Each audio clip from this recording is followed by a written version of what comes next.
Ladies and gentlemen, welcome back to Gaming with me, Tony Mo. Happy Friday to you guys. We're doing one of those fast Friday things. I'm going to try and bust out a commentary in 5 minutes or less for you today. And today, just so happens, we're going to be talking about Titanfall 2. I want to talk a little bit about content. And this can actually be applied to every single video game on the market today for the most part, because I strongly believe that there's this sort of, it's like bad juju going around, where there's a portion of each community that believes that more content is going to solve all of a game's problems. They look at a game like Titanfall 2 and they say, well, I stopped playing because there wasn't enough content.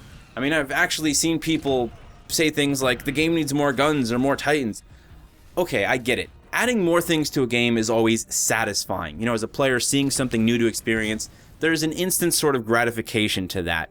But that does not solve the game's core issues. It doesn't make a broken game or a game that lacks balance better. It doesn't repair those balancing issues. In fact, it can often add to them.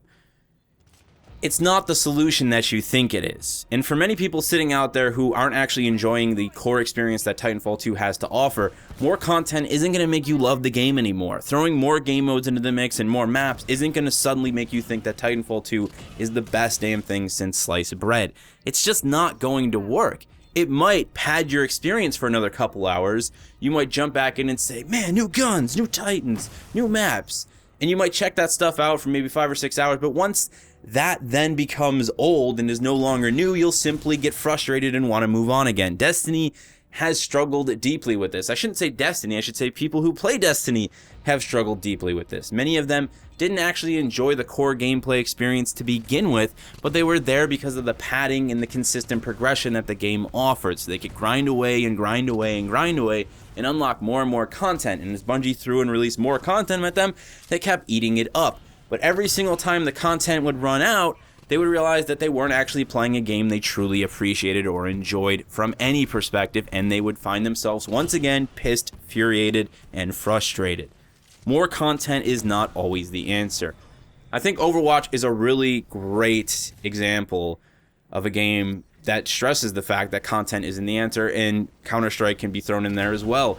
You know, these are, at this point in time, two of the most popular shooters on the market. Counter-Strike has been doing it for the last 10 years, and they're not games about content. They're games that have a player base that have been playing the same modes pretty much since launch. They didn't need a boatload of new modes. They didn't need a boatload of new maps to keep people coming back again and again and again. It's all about that core gameplay design. If that is satisfying, then people will be on board for it. And as it turns out with a game like Overwatch, it also has a nice low skill floor, so it appeals to a very wide audience, and then it hooks all of those people in. People just like playing Overwatch. They don't need 50 more modes every single month or every single year. They don't need 1,000 heroes a year to keep playing the game. They enjoy the core gameplay experience. And the reason they can continue to enjoy that core gameplay experience is Blizzard's dedication to consistently balancing and bringing things in to the meta to try and make sure that everyone is getting some love. They realize you'll never balance a game 100% perfectly. It's impossible to make a flawlessly balanced first-person shooter of any type.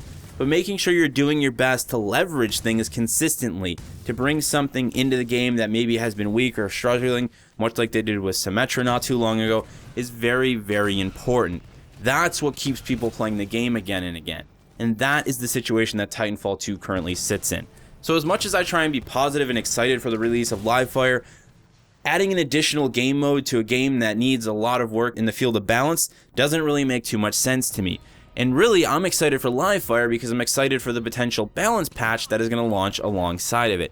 Hopefully, that will resolve a lot of the game's current issues. Balance is really what is most important, making sure that everyone, all of the people that you've accepted into your game based on where you set your skill floor and your skill ceiling, can enjoy the game. Because right now, if you're above average, you can usually deal with devotion, you know, AWOL camps people. You can deal with, you know, the aim assist boost that you get when using like a Hemlock and a G2 on the Xbox One or the PlayStation 4, or even on the PC with the controller. You know, you can compensate for these things and you can do all right. They're not as frustrating as they are for you as they are for, say, someone who sits at average or even below average, who wants to enjoy Titanfall 2 but can't because of these obviously overpowered weapons or overpowered Titans that are, you know, being utilized against them, that are making it much harder for them to actually learn the game.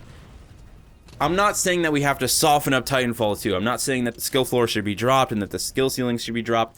Titanfall 2 obviously has value within its difficulty, but everyone playing the game has to feel like it's a fair fight. Regardless of their skill level, they have to feel like it was their fault when they lose, like it was their fault that they weren't successful, not like it was some portion of the game that was giving someone else an advantage or an upper hand on them. So when a new player jumps into their Scorch for the very first time after they finally got to Scorch and they're done with Ronin and they get team stacked by Tone, that's not fun, that doesn't feel fair, and that makes them want to walk away from the game. And trust me, I've seen more than a handful, more than 2 handfuls of comments of people telling me that they left Titanfall 2 because as much as they enjoyed the core gameplay experience, they couldn't have the fun they wanted to have because of situations like that. Balance is a very difficult and dark thing, and I do not envy the developers who have to go through the process of balancing a game regarding what the community thinks and what the numbers say. It has to be an incredibly deep and very, very difficult challenge, but nonetheless, it is key to the future and to the life of a multiplayer experience like Titanfall 2. There you have it, ladies and gentlemen. Content is not your problem. You can't just throw more salt on the meat when you're cooking. It doesn't just make things better. There are other things you have to look into. You have to refine the recipe, and that's the situation that Titanfall 2 currently sits in. This ran a little bit longer than I thought, but I think I said what I had to say. Thank you guys so much for watching. I hope you have an absolutely fantastic Friday and a great weekend. Even if you're going off to work, have a great day at work this weekend. Hopefully, I don't know, hopefully you have the opportunity to play Titanfall 2 or something else and still enjoy your weekend. I gotta get back to working on that new closer, so I'll see you in the next one.